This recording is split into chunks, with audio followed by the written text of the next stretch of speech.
Hey movie junkies, welcome back to another episode of Twin Flicks, where we always here celebrate the magic of movies and physical media with you guys. Now if you haven't checked out my last video, go do so, because I did an unboxing and 4K comparison review to Vinegar Syndrome's fantastic release of Thriller, A Cruel Picture, something I never thought would see the day on Blu-ray, much less 4K. The link will be at the end of this video. But today is another turn for another movie that I never thought would see the day, the light of day on Blu-ray, much less 4K, and that is Vinegar Syndrome's 4K UHD of Cloak Dagger. Let's do a really quick unboxing. So let's zoom in here. First of all, take a look at that gorgeous, gorgeous, gorgeous artwork.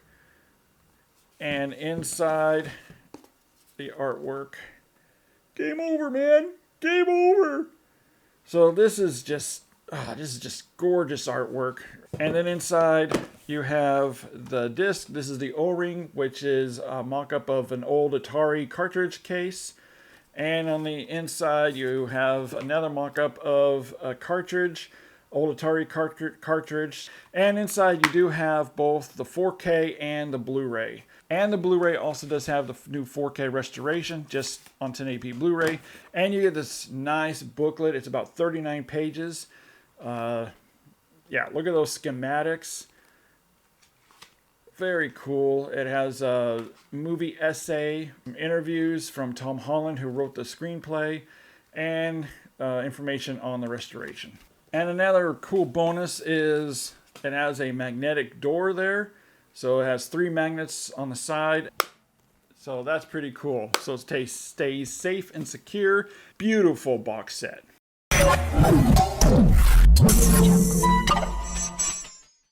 Now first off, Cloak Dagger has been a favorite of ours since we first saw it. I believe it was back in 85, 86 on VHS. Simon and I were 7 years old around the time. It's such a fun movie, and we've loved it ever since. And watching it 30 plus years later, I'll be honest, there's a lot that does not hold up in this movie very well.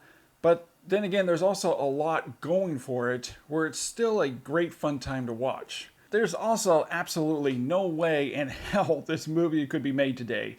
The kids are constantly put in peril, from being shot at, almost ran over, attacked, a scene where bad guys break into the kid's home and go after him, one scene where the lead kid is being held at gunpoint while being told he's going to be shot in the belly and the bad guy's going to watch him suffer, bleed out, and die.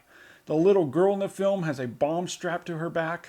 And I know there's been a lot of talk about remaking this, but I just don't see how it would work without the kids in danger aspect. And looking back, it's absolutely crazy. It's crazy what they got away with. But that was the 80s, and it was a glorious decade for kids movies. And honestly, modern audiences today, they're never going to experience a decade like the 80s. And for decades, I have been patiently waiting for a Blu-ray release of this. We did get a DVD release that's almost 20 years old, and it's this right here that I've had 20 years ago.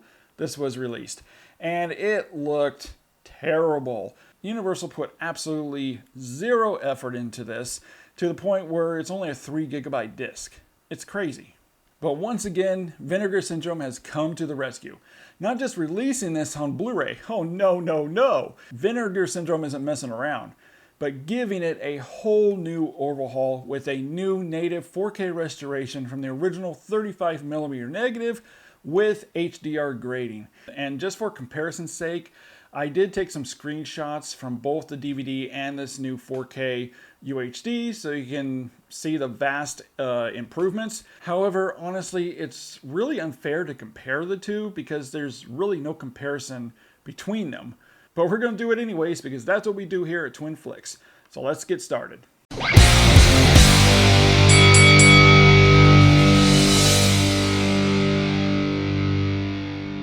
There is vast improvements between the 4K and the DVD. Right away, this image quality is extremely impressive right out of the gate. The colors pop like I've never seen them before.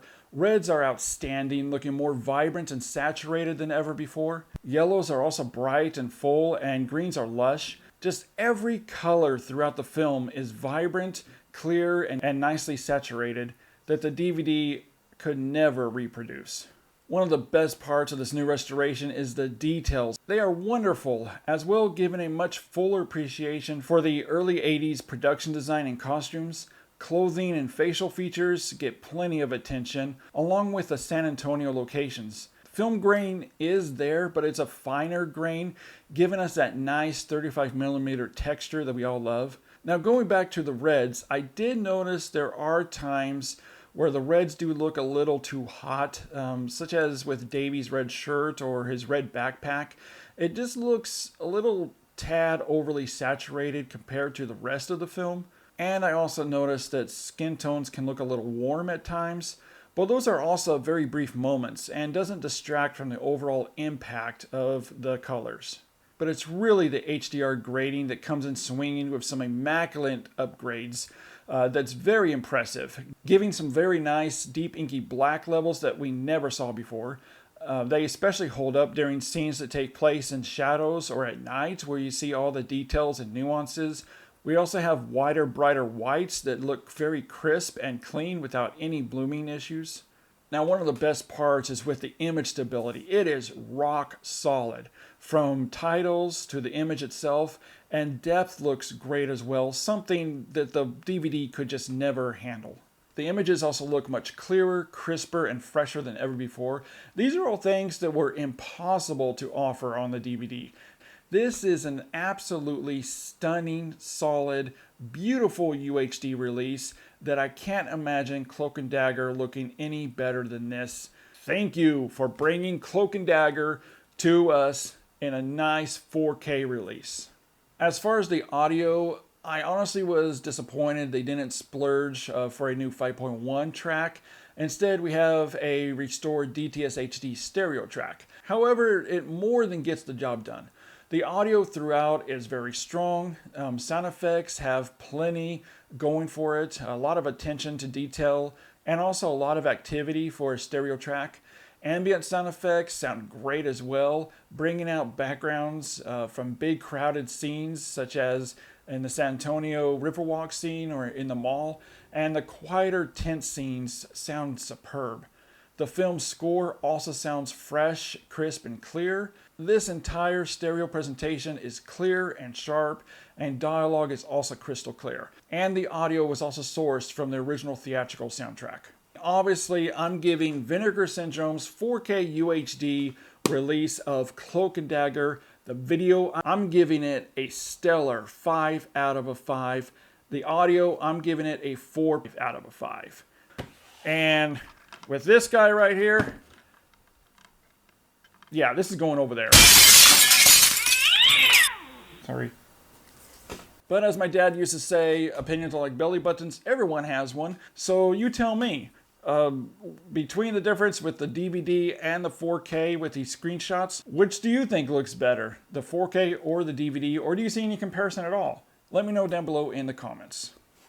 But Vinegar Syndrome didn't stop there with just a 4K UHD restoration. No, they include a lot of nice extras as well, special features. On the 4K UHD disc, it offers a great audio commentary with filmmaker and the screenwriter to Cloak & Dagger, Tom Holland. It is a terrific, detailed audio commentary. The other features are located on the Blu-ray disc. It includes the same audio commentary as on the 4K disc. We also have a new interview with actor Henry Thomas, making of and behind the scenes featurettes. And we have an archival interview with the director Richard Franklin. But the best special feature of them all is a 2021 Q&A with director Richard Franklin after a screening at a festival. Another great special feature in this is the Real Locations Then and Now featurette, Cloak & Dagger, the Atari arcade game, and of course, as usual, includes trailers, teasers, and TV spots. So again, this is a beautiful 4K set. Again, the artwork alone is worth the price tag. As always, thanks so much for taking the time out of your busy day to spend a few minutes here with me for this 4K comparison review. And as always, keep doing your part in keeping physical media alive, and I'll see you next time.